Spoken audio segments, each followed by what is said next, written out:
অবৈধ অস্ত্র ব্যবহার পাহাড় এবং প্লেন কোথাও কিন্তু এটা অ্যালাউড না। প্লাস আপনারা জানেন 5ই অগাস্টের সময় আমাদের অনেক প্লেনের থেকে অনেক থানা লুট হয়ে গেছে। সব হাতিয়ারগুলি আমাদের কিন্তু এখন উদ্ধার হয় নাই। এই হাতিয়ারগুলি কিন্তু উদ্ধার হয়ে গেলে সমস্যাটা অনেকটা সমাধান।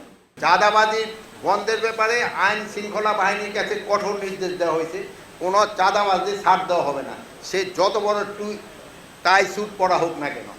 আর গরিবের জন্য যেই টাকা অ্যালটমেন্ট হয় আমাদের ইসে থেকে, ওইটা যেন প্রপারভাবে তাকে হাতে পৌঁছে, ওই জন্য অ্যাডমিনিস্ট্রেশনকে বলা হয়েছে তারা ঠিকমতো মনিটর করবে, টাকা যেন ঠিকমতো পায়।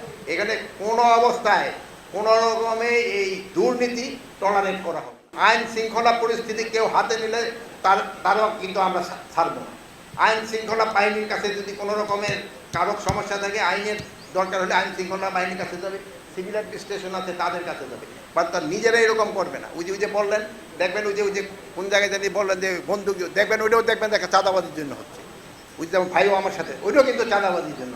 ওইগুলি আপনারা এটা ভালোভাবে প্রচার করবেন, প্রচার করলেই দেখবেন এগুলি আস্তে আস্তে কমবে। যে এইগুলির জন্য আপনাদের আমার কিন্তু সহযোগিতা দরকার, জনগণের সহযোগিতা দরকার। সব কিন্তু আমাদের একা পক্ষে সম্ভব না।